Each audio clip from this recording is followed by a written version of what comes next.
implies that there are some synthetics that aren't going rogue. Like there's this fracture that are going under this rebellion against Starfleet. But it was a hypothetical, Amy. It wasn't like anybody was actually planning to make an army, right? I mean, right. It was just a hypothetical in the courtroom. You know, what are the next steps? So if they did go there, that's interesting. I like I said, it's going to be. I just want them to unveil the curtain. What is going on here? But it's funny. We even saw in the other short tracks, right? That the robots you never saw. All kinds of little hints that technology is going in a different direction here with Star Trek, which has always been a very human story and always been in control of the machines. And the episodes were always about the machines getting too much power, at least in a lot of those episodes. But yeah, maybe it's Measure of a Man definitely popped into my head as well. Well, my only issue is that Star Trek somewhat relies too heavily on this rogue machinery or rogue AI thing. In the 80s, all these stories came out because so many people were so afraid of computers and the internet, and that's why you had things like the Terminator with Skynet taking over, and you had Tron where you get stuck in a computer system and can't get out. It's because people legitimately feared them. It's 2020. People don't fear their computers anymore. They walk around with them in their pockets, and some of them never look up, even if it's crossing streets. So, to me, these stories work maybe for us because we grew up watching TV in the 80s and stuff, and kind of remember those stories. But for their newer generation, these stories don't make as much sense. They're not afraid of AI. The fear of, yeah. I'm sorry, but in the middle of Discovery, they were having commercials for AI that makes beer. Yeah. Well, earlier in, what was it, 2004 to 2010, you had the Galactica reboot, which, was kind of along those lines. I mean, they were created by man, and then they revolted, and it was probably the best sci-fi show on the last 30 years. I mean, that was such a powerful, at least the first 2 seasons were incredible. And it's definitely a premise that's been out there. Nothing probably is more shocking and as dark as that show. And maybe that's why I watch this and I go, this is interesting. Where are we taking this? Are we taking our own, I think, Patrick, you pointed out, this has been done a lot. It has been done a lot. So it'll be interesting to see where this goes and what their twist on it is, if that's the direction we're heading. We may never talk about this again in Star Trek. I mean, maybe not, yeah. But I can't see them not shoving Picard's face on that screen and it not somehow tying in directly to Picard. It's got to. So, and again, I mean, maybe, so you had mentioned the 9/11 ties, and maybe this is something I had said to Amy that did bother me a tiny bit. I didn't feel like the kids running out of the classrooms were panicking enough. Maybe that's just me because on 9/11 I was in New York. And it was probably more panic in New York than anywhere else in the country or world. Because everyone else that's outside of New York was like, it seems normal. That seems like exactly how we reacted on 9/11. And now I get it because they're on Earth and Mars is a different planet. The other thing that I didn't like was I also don't remember seeing this great admiral, let's hear what he has to say about these attacks on 9/11. But again, I'm also in New York. So my media coverage was definitely different than the rest of the countries.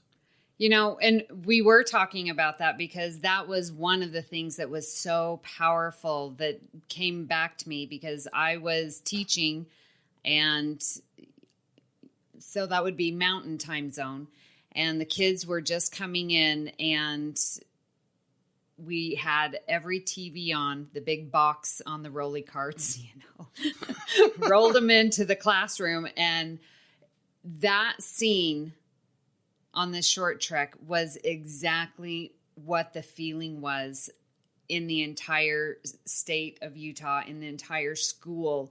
Like everyone was just, we were emotionally holding each other's hands and watching the news unfold. There was no panic because we were in Utah. Like, that's New York City. So I get that. And so to hear your perspective is very interesting when we were talking about it, but it just, on this short trek, that captured and encapsulated everything that was going on that day when we were watching it live. It was, oh, I mean, you're never going to forget that. But that scene when those girls took hands and looked at each other and the tear, that's exactly what our school felt like.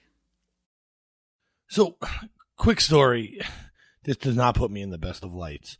On 9/11, I get up, I go to school, right? I'm at St. John's University at the time. I walk into the UC. The footage is airing on the TV in the next room. We run into the next room. I run up to another building because my girlfriend at the time is in a certain building. People are banging on doors, flooding out of the building. It takes me 2.5 hours to get out of St. John's parking lot that day. My mother watched the second plane fly over her head in Long Island City. She doesn't get home for, oh man, I can't even tell you, hours and hours and hours. Now, I made the mistake, obviously I didn't know what was going on that day, of wearing a shirt that said, it was a navy blue, very dark navy blue, and in yellow letters, FBI for Federal Bureau of Intoxication. And I had to go get my sister at school. And to let you, people were not even able to comprehend that I kept saying, no, it's not, I'm not in the FBI. It's a fake shirt from whatever that stupid, store is. Spencer's. I'm like, it's a drinking shirt. Like, people were just begging me for information at every red light all throughout the school. Principals were panicking. Like, it was unbelievable. And I ended up walking around in a high school with no shirt on because it was better than trying to explain to every single person, I'm not in the FBI. This is a joke shirt. Yeah, well, I'm going to kind of steer away that a little bit. Just, there's a lot about 9/11, and there's a lot of personal things there, and it was obviously life-changing for a lot of us. Where the direction I'll take this is more on the media side of it, Patrick. I can understand why you weren't watching it, but that was when cable news came into its own. People watched CNN, on occasion. Fox was relatively new. So was MSNBC, all of those. But that was the first time you started, because there was so much data coming at people. That's when the crawl was launched on the bottom of the screens. And then when they started, pulling in people to talk to as experts on it. I mean, at that point, things were so chaotic. They were having, things come across the button, Madonna urges calm. And I remember going, oh, gosh. I can't wait to hear what Carrot Top has to say. But it was just like these dumb things, but they were just trying to fill it up, with, all these different things. And I was like, okay,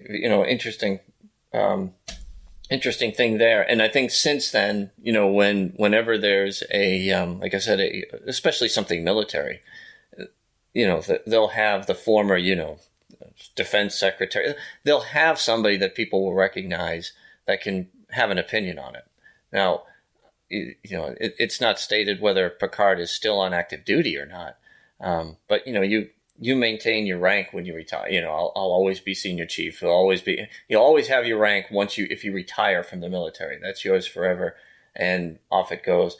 And that's what I was guessing, because usually people don't comment so quickly. The other thing that was, I thought, strikingly eerie was 3,000 people, right? Roughly the same people that got killed on 9/11.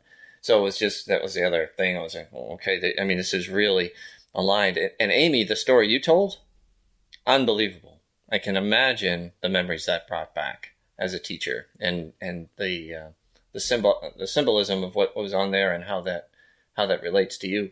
So, those 6 minutes, they were very powerful, very well done 6 minutes. I mean, and I'm a David Bowie fan, so that, singing the song Heroes throughout all of it, slowly the way it was. I'm not sure who the artist was who remade the song, but I thought all of it together was very, very well done. And it's got me, okay, where are we going here? Buckle up. Yeah, it was interesting to see this and then, think about Ephraim and Dot, where there was just a little bit of talking at the beginning and the end, but the entire, short there was no words. And that was the same type of format. I mean, obviously different because it's, real people, not an animation, but it it was so powerful just seeing the actions tell the story instead of being told verbally the story. And I think it added, strength and power to the message. Yeah, I truly, and I agree with the song. I truly love Heroes, the song, and for that to be playing. And as you're watching this, before you watch it full for the first time, you're like, they're just being bullies. What is this Heroes nonsense I keep hearing about? Like, it doesn't make sense until it's over why that song was picked to be used for that short trek, which is interesting. I don't necessarily agree with all the bullying that happened, but I don't agree with bullying at all. I don't agree that they would get away with some of the ones that are in this particular short trek, or that they were even that bad, like the picture one. But we'll get into that, I guess, at some point here. Again, this episode just really hit home because, I did 9 years of middle school and now,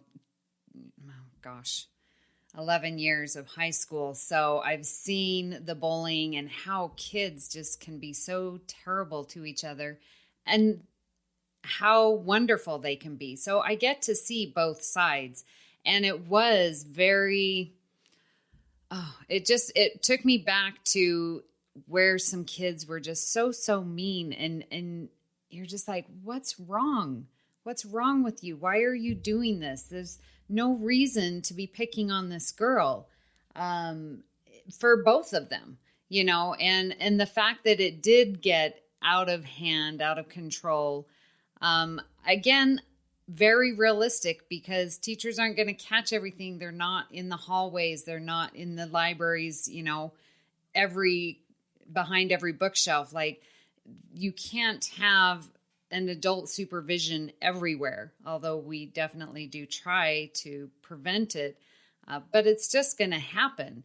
And so to see it was very realistic, unfortunately. And like you're saying, Ken, shouldn't they have been taught better? Aren't we, in this utopian society, aren't we getting there? Aren't we teaching our children better on how to handle situations? Like, why am I seeing this on a short trek when I see it in real life, from 2000 to 2020?